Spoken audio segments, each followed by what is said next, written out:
இன்றைக்கான வீடியோவில் ஒரு vlog பற்றி தான் பார்க்க போகிறோம். நம்ம தனுஷ்கோடி போன vlog தான் பார்க்க போகிறோம். எப்படி இருந்துச்சு, எங்கெங்கே போனோம் அப்படின்னு இன்னும் கொஞ்சம் டீட்டெயிலாக பார்க்கலாம். வாங்க வீடியோக்குள்ளே போகலாம்.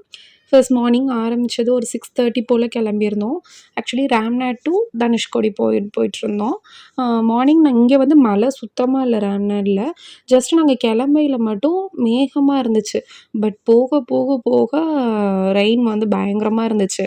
அதுக்கப்புறம் தான் கால் பண்ணி தனுஷ்கோடியில் தெரிஞ்சவங்கள்ட்ட கேட்கையில இங்கே செம்ம மழை அப்படிங்கிற மாதிரி சொன்னாங்க.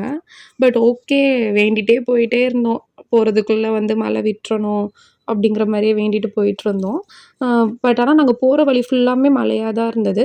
பட் கொஞ்சம் மழை பரவாயில்ல. மார்னிங் 6 to 7 வந்து பயங்கரமாக அடிச்சு ஊற்றுதுன்னாங்க. ரோட்லாம் பார்த்தாலே தெரியும் அவ்வளோ மழையாக இருந்துச்சு. மேபி மார்னிங்கே தெரிஞ்சிருந்தா கூட பிளானை கேன்சல் பண்ணியிருக்கலாம். எத்தனை தடவை நாங்கள் தனுஷ்கோடி போனாலும் பட் திருப்பியும் போகணுங்கிற அந்த ஈகர் இருக்க தானே செய்யுது. உண்மையாவே தெரிலங்க. எனக்கு மட்டும் தான் இப்படியா, இல்லை எல்லாருக்கும் இப்படி தானா?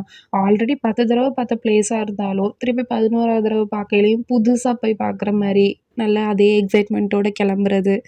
தெரியல எவ்வளோ பேருக்கு இருக்கணும். பட் எனக்கு அதே எக்ஸைட்மெண்ட்டோட தான் இருந்துச்சு. தனுஷ்கோடி முன்னாடி அந்த ரோட்லாம் போகிறதுக்கு முன்னாடி இருக்கும் தெரியும் இருந்தது. எத்தனை பேர் பார்த்துருப்பீங்கன்னு தெரில. பட் நாங்கள் அங்கே பார்க்கையில ஃபுல்லாக வெறும் மணல் தான் இருக்கும். அண்ட் அந்த பில்டிங்ஸ்லாம் வந்து கொஞ்சம் இடிஞ்ச மாதிரி அந்த மாதிரி இருக்கும். அப்போலேருந்தே நான் வந்து தனுஷ்கோடி அப்போவும் பார்த்துருக்கேன். இப்போ எப்படி இருக்கும், ரோட் போட்டதுக்கு அப்புறமும் பார்த்துருக்கேன். பட் ஆனால் இப்போ எப்படி இருக்கும் அப்படின்ட்டு ரொம்ப எக்ஸைட்டடாக இருந்துச்சு. போகிற வழி ஃபுல்லாக இப்படி தாங்க இருக்கும். அண்ட் ஃபைனலாக நம்ம பாமன் பிரிட்ஜ் வந்துட்டோம். பாமன் பிரிட்ஜும் அதே தான். 100 தடவை போனாலும் 101ஆவது தடவை புதுசாக போகிற மாதிரி தான் இருக்கும். அண்ட் அந்த தூக்கும்ல அந்த பிரிட்ஜு, அதுக்கிட்ட எப்படா போவோம் அப்படின்னு தான் ரொம்ப ஈகராக இருந்துச்சு. அண்ட் ஃபஸ்ட் டைம் இந்த வியூவில் இப்படி வச்சு பார்க்கையில என்னமோ ரொம்ப நேராக ஸ்ட்ரைட்டாக பார்க்குறத விட ஃபோனில் இப்படி பார்க்கையில ரொம்ப அழகாக இருந்துச்சு. அந்த இடத்துல இப்போ வந்து அலோடு இல்லை ஆக்சுவலாக. அப்படி மீறி நம்ம வந்து வெஹிக்கிள் வந்து ஸ்டாப் பண்ணோன்னா ஃபைன் அப்படிங்கிற மாதிரி சொல்லியிருந்தாங்க. அதனால நாங்கள் பயந்துட்டே வந்து கொஞ்சம் முன்னாடியே தள்ளி நிப்பாட்டியிருந்தோம். ஆனால் எனக்கு முன்னாடி நிறைய பேர் வந்து நின்றுட்டு தான் இருந்தாங்க. அதனால தான் போய் பக்கத்தில் போய் கொஞ்சம் காட்ட முடியல. இதுதாங்க அந்த பாலம். இது வந்து புதுசாக இப்போ கட்டினது. பழசு வந்து இன்னும் அந்த பக்கம் இருக்குது. இது வந்து இப்போ புதுசாக கட்டினது. இது வந்து ஆட்டோமேட்டிக் அப்படின்னு பழசு இருக்குது பார்த்தீங்களா, அது இங்கிட்டு இருக்குது. புதுசு வந்து அங்கிட்டு இருக்குது. பழசுமே நல்லாயிருக்கும். நான் பழசு கரெக்டாக ஷிப் வரையிலலாம் நான் பார்த்துருக்கேன். அதுவுமே நல்லாயிருக்கும். இது என்னதான் ஒரு மெக்கானிசம் படி இது வந்து ஒர்க் ஆகுது அப்படின்ட்டு இருந்தாலும் நம்மளுக்கு இது பார்க்கையில அந்த ஃபீல் வேறு லெவல் தானே. எல்லாருக்கும் அப்படி தானே இருக்கும். இது எத்தனை தடவை பார்த்தாலும் எனக்கு என்னமோ புதுசாக பார்க்குற மாதிரியே தான் இருக்கும். சரி, நம்ம போக வேண்டிய இடம் தனுஷ்கோடி தானே, போவோம் அப்படின்னு சொல்லி கிளம்பியாச்சு. தனுஷ்கோடி போகிற வழி ஃபுல்லாக சூப்பர்பாக இருக்குங்க. அங்கே எப்படி இருக்குன்னா, கடல் வந்து ஆண் கடல் பெண் கடல்னு இருக்கும். ரெண்டுமே வந்து மெர்ஜ் ஆகிற இடம் தான் ஓகேவா தனுஷ்கோடியில்.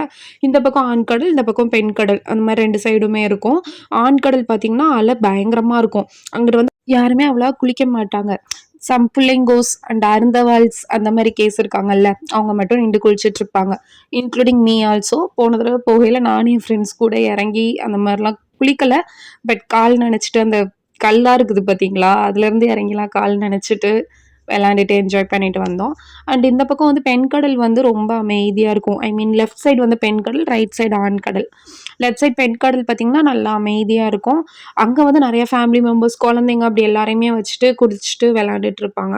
அண்ட் இதுதான் நம்ம Indian ocean and bay of Bengal வந்து ஜாயிண்ட் ஆகிற இடம். இதோட பேர் வந்து அரிச்சல் முனைன்னு சொல்லுவாங்க. நல்லாயிருக்கும். இது வந்து ஜஸ்ட் ஒரு வியூ பாயிண்ட் தான், பட் பார்க்கவே நல்லாயிருக்கும். அதோட முடிச்சுட்டு நாங்கள் ரிட்டர்ன் கிளம்பிட்டோம். நான் சொன்னேன் இல்லை ஆண்கடல், அது வந்து இந்த பக்கம் தான். இதில் வந்து ஒவ்வொரு அலையும் அடிக்க அந்த கல்லை தாண்டி வந்து விழுந்துச்சு. அதை எப்படியாச்சும் நம்ம பொறுமையாக கவர் பண்ணிடலாம் அப்படின்னு சொல்லிட்டு நானே எவ்வளோ ட்ரை பண்ணேன். பட் அன்ஃபார்ச்சுனேட்லி அதை கவர் பண்ண முடியலை.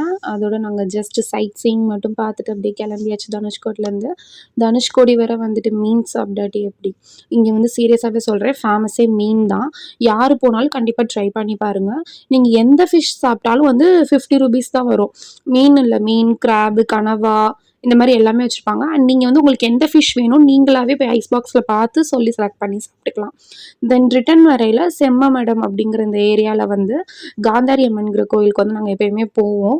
ஸோ இன்றைக்கி வந்து நாங்கள் விசேஷங்கிறனால அங்கே போய் சாமிகிட்ட ஒரு அட்டண்டன்ஸை போட்டுட்டு கிளம்பியாச்சு. ரிட்டன் வரையில் லஞ்ச் முடிச்சுட்டு ஸ்ட்ரைட்டாக விவேகானந்தர் மண்டபம் போயாச்சு. விவேகானந்தர் மண்டபமும் நான் ஆல்ரெடி போயிருக்கேன். ஃபர்ஸ்ட் ஆக்சுவலி நாங்கள் ரூட் மாதிரி வேறு பக்கம் போயிட்டோம். திருப்பி வளைச்சிட்டு கரெக்டான ரூட் கேட்டு வந்தோம். ஆல்ரெடி போயிருக்கேன். பட் என் ஹஸ்பண்ட் பார்த்தது இல்லன்னாங்க.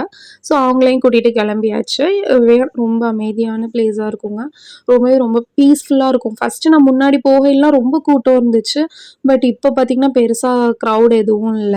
நான் ஆல்ரெடி பார்த்தேன் அப்படிங்கிறதுனால ஜஸ்ட்டு பார்த்துட்டு என் ஹஸ்பண்ட் தான் ஒவ்வொன்னையும் ரீட் பண்ணி பார்த்துட்டுருந்தாங்க.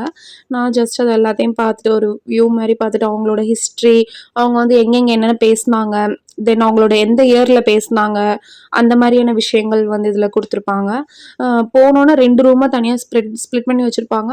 இதுக்கு முன்னாடி நான் போய் பார்க்கையில அவங்க யூஸ் பண்ண திங்ஸ்லாம் வச்சிருந்தாங்க. பட் இப்ப அதெல்லாம் இல்ல. தென் இங்க ஒரு மெடிடேஷன் ரூம் இருக்கும். அதுவுமே நல்லா பீஸ்ஃபுல்லா அமைதியா இருக்கும். உடனே என் தங்கச்சி மெடிடேஷன் ரூம பார்த்தோன, நான் போய் மெடிடேஷன் பண்ண போறேன்ட்டு சொல்லி கிளம்பிட்டா. சரி ஓகே போய் பண்ணு. நான் வீடியோ எடுக்கிறேன்னு சொல்லிட்டு வந்து எடுத்துட்டு இருந்தேன். எங்க என் பாப்பா விட்டா தானே அவள உடனே கூப்பிட்டு எழுப்பி விட்டுட்டா. அவளும் ஒரு மெடிடேஷன் பண்ண விடுறீங்களா? அப்படின்னு சொல்லி திட்டிட்டே வந்துட்டா. அது பக்கத்துலயே இந்த மாரி ஒரு அக்வாரியம் இருக்கும். இது வந்து அக்வாரியம் கிடையாது. ஜஸ்ட் அந்த திங்ஸ் மாரி வச்சிருப்பாங்க. இந்த ஃபிஷ் வாய்க்குள்ள போய் இங்கிட்டு போயிட்டு இங்கிட்டு வரலாம். இதுல பாப்பாவுக்கு காட்டி நானும் விளையாட்டு காட்டிட்டு விளையாண்டுட்டு இருந்தோம். இது வந்து ஜஸ்ட் சும்மா வியூ மட்டும் தான். நான் ஃபர்ஸ்ட் போகையில வந்து ஃபிஷ் டேங்க்லாம் வச்சிருந்தாங்க.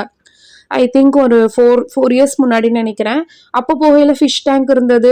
நெறைய வெரைட்டிஸ் ஆஃப் ஃபிஷ்ஷா இருக்கட்டும், டார்டாய்ஸ் அந்த மாரி நெறைய விஷயங்கள் வச்சிருந்தாங்க. பட் ஆனா இப்ப அதுல எதுவுமே இல்ல. நான் வந்து அது மாரி தான் இருக்கும். பாப்பா நல்லா வேடிக்கை பாப்பா அப்படிங்கிற ஒரு எக்ஸைட்மெண்ட்ல போயிட்டேன். பட் அது மாரி இல்ல. சும்மா ஜஸ்ட் ஸ்டாச்சு மாரி தான் எல்லாமே வச்சிருந்தாங்க. பட் நான் ஃபர்ஸ்ட் டைம் போகையில ரொம்பவே நல்லா இருந்தது. அண்ட் இங்க வந்து ஒரு ஃபிஷரி அக்வாரியம் ஒண்ணு இருக்குது. நீங்க இன்னைக்கு சண்டேங்கிறனால அது லீவ். நீங்க வந்து மத்த வீக் டேஸ்ல போனீங்கன்னா, அதையும் ட்ரை பண்ணி பாருங்க. இங்கேயே வந்து போட்டிங்கும் இருக்கு. பெர் பெர்சன் 200 நெனைக்கிறேன். அத வேணா கண்டிப்பா ட்ரை பண்ணி பாருங்க. அண்ட் தனுஷ்கோடின்னு பிளான் பண்ணிட்டாலே இன்னும் இங்க நெறைய பிளேஸஸ் இருக்கு. ராமர் தீர்த்தம், கால் வச்ச இடம் அந்த மாரி. அது எல்லாத்தையுமே ட்ரை பண்ணிருங்க. அரியமான் கண்டிப்பா ஸ்கிப் பண்ணிறாதீங்க. அரியமான் ஒரு ஹாஃப் டே வந்து டைம் ஸ்பெண்ட் பண்ற மாரி பார்த்துக்கோங்க. நான் இங்கேயே பாப்பாக்கு இதே வேடிக்கை காட்டி அவளுக்கு சோறு ஊட்டிட்டு இங்கேருந்து நான் கிளம்பியாச்சு. இங்கேருந்து முடிச்சுட்டு நாங்க வந்து அப்துல் கலாம் சாரோட மெமோரியல் போயிருந்தோம். மஸ்ட்டுங்க. கண்டிப்பா எல்லாருமே பார்க்க வேண்டிய ஒரு பிளேஸ். சாரோட ஸ்டாச்சுலாம் அப்படியே இருந்துச்சு. ரியலா அவர பார்க்குற மாரியே ஒரு ஃபீலா இருந்துச்சு.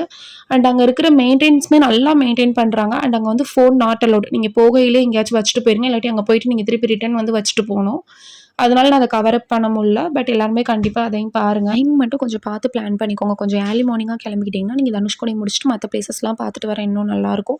இன்னும் இங்க நெறைய பிளேஸஸ் இருக்கு. எனக்கு டைம் இல்லாதனால என்னால போ முடியல. அரியமான் மஸ்ட்டு கண்டிப்பா ட்ரை பண்ணுங்க. அங்க ஒரு ஹாஃப் டே வந்து நீங்க டைம் ஸ்பெண்ட் பண்ணிக்கோங்க. அரியமான் போற வழியிலே குஷி பீச்னு ஒண்ணு இருக்கும். அங்கேயுமே நல்லாயிருக்கும். ஸ்விம்மிங் பூலா இருக்கட்டும், இல்ல ஃபால்ஸா இருக்கட்டும், எல்லாமே அங்கேயுமே நல்லாயிருக்கும். அதையும் கண்டிப்பா ட்ரை பண்ணுங்க. வேற யார் யாரெல்லாம் ராமேஸ்வரம் பிளான் பண்ணி வேற எங்கெங்க போனீங்க அப்படிங்கிறத மறக்காம கமெண்ட் பண்ணுங்க. தனுஷ்கோடி டே இப்படி தான் போச்சு. Thank you.